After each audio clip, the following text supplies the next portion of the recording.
Bonjour et bienvenue dans ce journal sommaire. Au Soudan, le cessez-le-feu est officiellement prolongé pour 72 heures, une trêve pour ouvrir des couloirs humanitaires. Mais sur place, les combats se poursuivent entre les troupes des deux généraux rivaux, Abdel Fattah al-Burhan et Mohamed Hamdan Daglo. Le golfe de Guinée, un espace toujours en proie au trafic et à la piraterie. Les dirigeants régionaux appellent au renforcement de la coopération afin de lutter contre ce fléau. Puis renforcement de l'offre de soins de santé au Burkina Faso, les autorités annoncent le recrutement prochain de 15 000 agents de santé communautaire ainsi que la construction de plusieurs infrastructures sanitaires de pointe. Après près de 2 semaines de combats meurtriers au Soudan entre l'armée régulière et les forces de soutien rapide avec un cessez-le-feu qui n'est pas respecté depuis son entrée en vigueur mardi, l'ONU appelle à l'ouverture de couloirs humanitaires suite à l'intensification des combats qui ont fait au moins 500 morts et des milliers de blessés. On a appris ce vendredi que la trêve est officiellement prolongée pour 72 heures après la violence qui a franchi un nouveau palier ce jeudi avec des destructions et des pillages au Darfour et d'intenses bombardements à Khartoum, la capitale. Sur place, la situation est extrêmement volatile. L'ONU s'inquiète plus que jamais du sort des civils. Écoutez Abdou Dieng, coordinateur humanitaire des Nations Unies au Soudan. Hundreds of people have been killed, including humanitarian workers. Des centaines de personnes ont été tuées, y compris des travailleurs humanitaires, et des milliers d'autres ont été blessés. Des pillages ont lieu dans tout le pays, à Khartoum, au Darfour, et les besoins sont immenses, qu'il s'agisse de nourriture, d'eau, de soins de santé, de nutrition, de protection des civils. Et l'appel lancé pour venir en aide aux 15 millions de personnes est estimé à 1,7 milliard de dollars. Il y a beaucoup d'initiatives pour inciter les deux parties à discuter et à trouver une solution et mettre fin à ce que je qualifierais de guerre folle. De nombreux cessez-le-feu ont été adoptés mais ne sont pas respectés. Mon plaidoyer aujourd'hui n'est pas seulement que le cessez-le-feu doit être respecté, nous souhaitons également l'ouverture des différents couloirs humanitaires pour permettre à l'aide humanitaire de se déployer.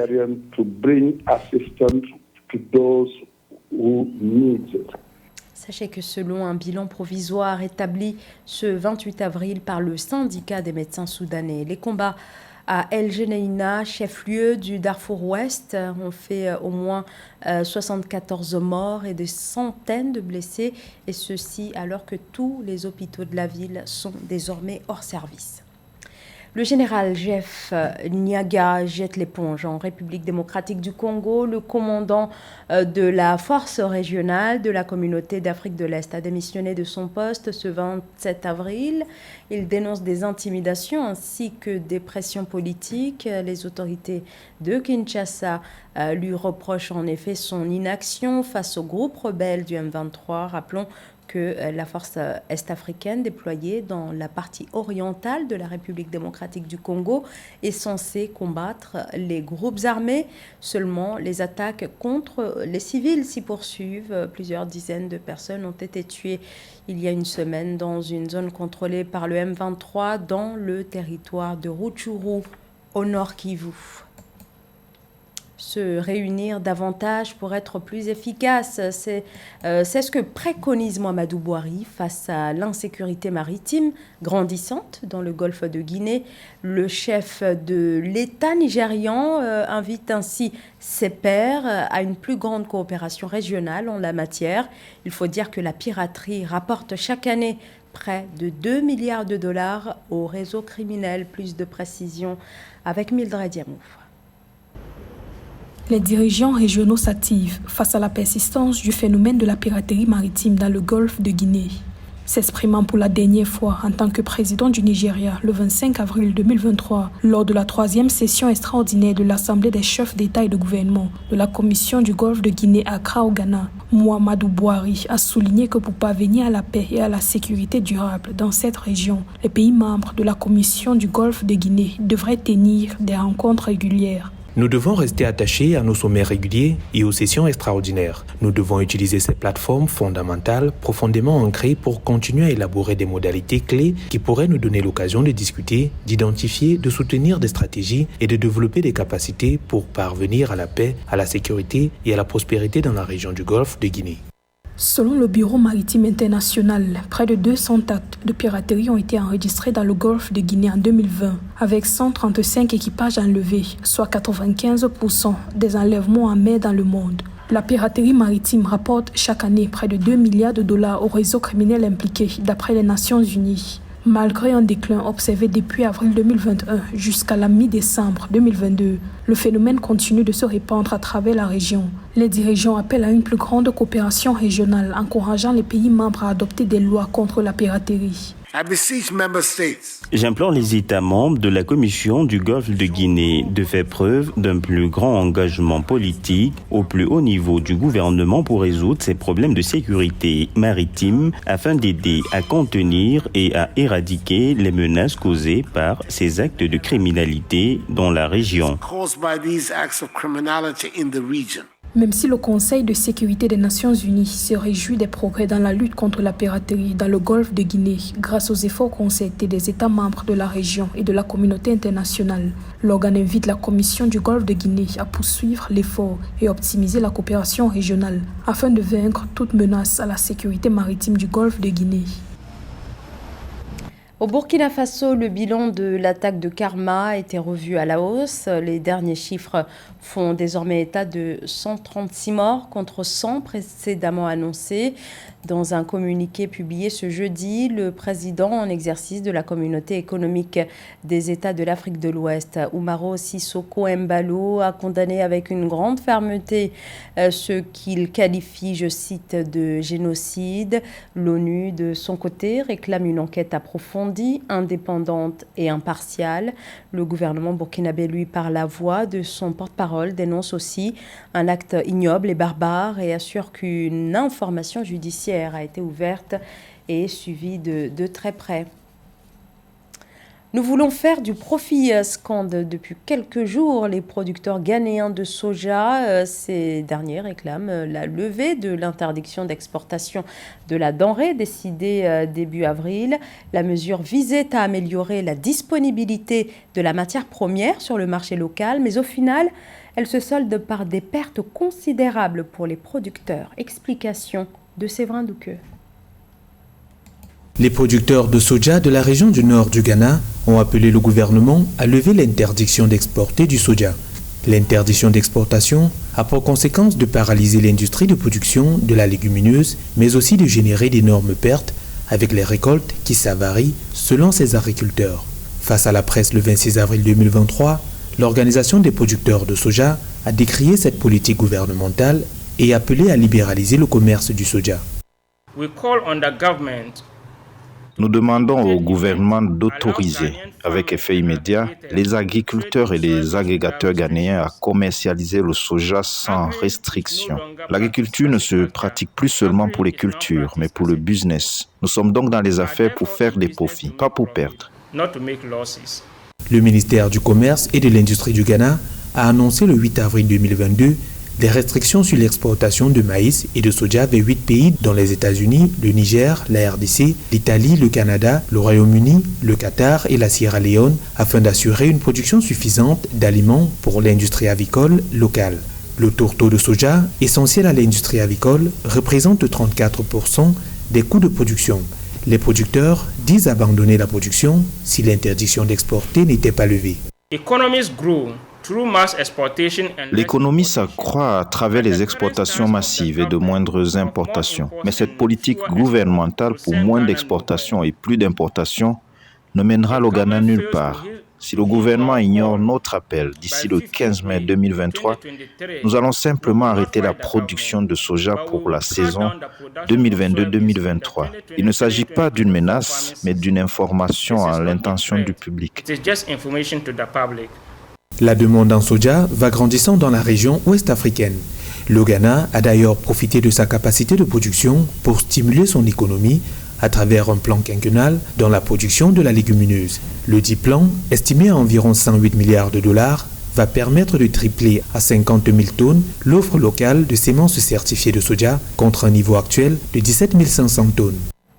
Médicaments, infrastructures, formation, le Burkina Faso se dit résolument engagé dans le renforcement de son offre de soins de santé.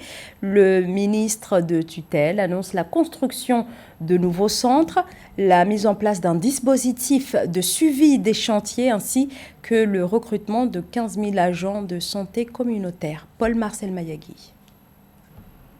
Afin d'améliorer l'offre en matière de soins de santé, le gouvernement burkinabé a lancé en 2015 une opération de renforcement de sa carte sanitaire. Ceci avec la construction de bâtiments destinés à des formations sanitaires de dernière génération. Il s'agit notamment du centre hospitalier universitaire de Bobo-Dioulasso et du centre de radiothérapie de la capitale. Plusieurs chantiers de construction d'hôpitaux de district sont également en cours dans plusieurs villes du pays. Peu satisfait de l'avancement global des différents chantiers, le ministre de la Santé et de l'Hygiène publique, Jean-Claude Kargougou, a annoncé la mise en place d'un dispositif rigoureux de suivi des chantiers afin que les délais d'achèvement prévus entre décembre 2023 et 2025 soient respectés. L'état d'avancement des travaux n'est pas satisfaisant, il faut le dire.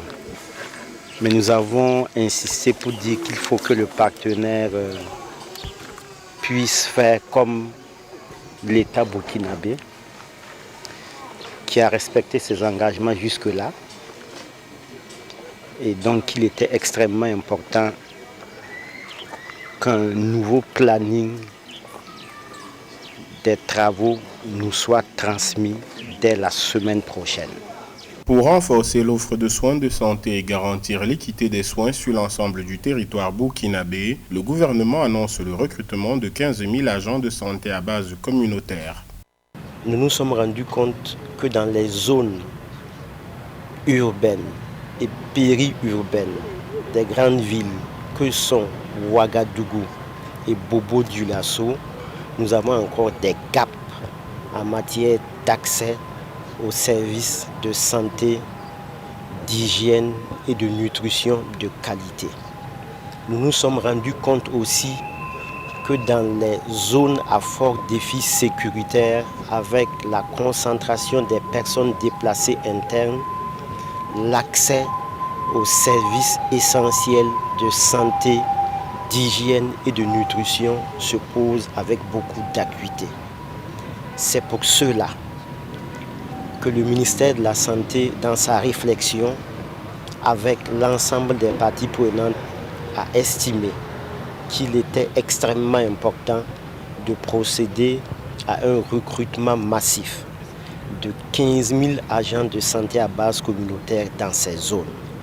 Au Burkina Faso, le nombre d'infrastructures sanitaires publiques est passé de 1887 en 2011 à 2060 en 2015 selon les données du ministère burkinabé de la Santé. Toutefois, d'énormes disparités en matière de couverture sanitaire persistent entre les zones urbaines et rurales. La construction de ces nouvelles infrastructures sanitaires devra améliorer la capacité de prise en charge avec 700 lits supplémentaires et un plateau technique aux standards internationaux.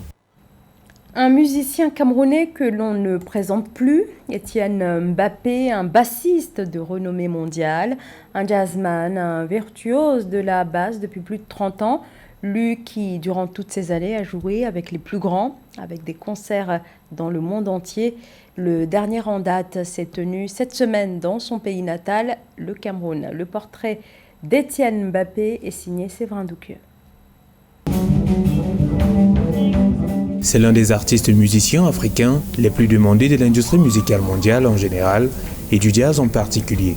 Virtuose de la guitare basse qu'il manie avec une dextérité dont lui seul a le secret, Etienne Mbappé a enflammé la scène de la salle de spectacle de l'Institut français du Cameroun de Yaoundé dans le cadre du Festival Jazz 237, édition 2023. Vraisemblablement conquis, le public exulté reprend en chœur les paroles de ses titres cultes. Un moment de partage que l'artiste n'est pas prêt d'oublier pour son retour sur la scène de Yaoundé depuis 23 ans. Mais c'était un grand moment, je suis j'ai grandi, eux aussi, et j'étais vraiment émerveillé de voir qu'ils connaissent beaucoup de chansons par cœur, ils en ont chanté beaucoup eux-mêmes, voilà, et c'était vraiment un grand moment de convivialité et de partage. C'était vraiment super, j'ai adoré.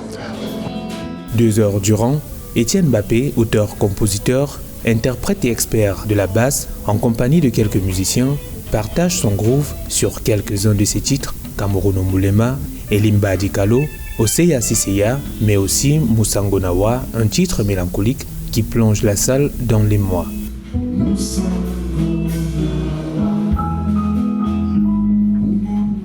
Ce retour sur les planches est pour Étienne Mbappé l'occasion de saluer la mémoire de la jeune artiste camerounaise et fille du parolier Hutu Marcelin, Frédéric Hutu, décédé le 24 avril 2023 à l'âge de 36 ans. À Frédéric Hutu, ouais, moi je ne la connaissais pas personnellement, mais j'ai vu toute mon équipe vraiment effondrée, et même toute la journée là, je sentais une ambiance un peu, mais bon, vous avez vu, tout le monde s'est amusé quand même, donc on voulait lui dédier un petit morceau et lui dire qu'on pense à elle, et on sait qu'elle est là-haut et qu'elle nous regarde, et peut-être qu'elle nous souriait certainement, quoi.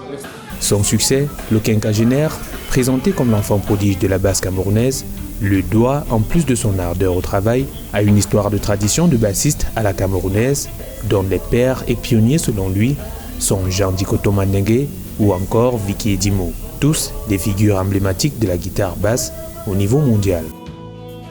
C'était le journal de la rédaction. Merci de votre fidélité. L'information continue sur Africa 24.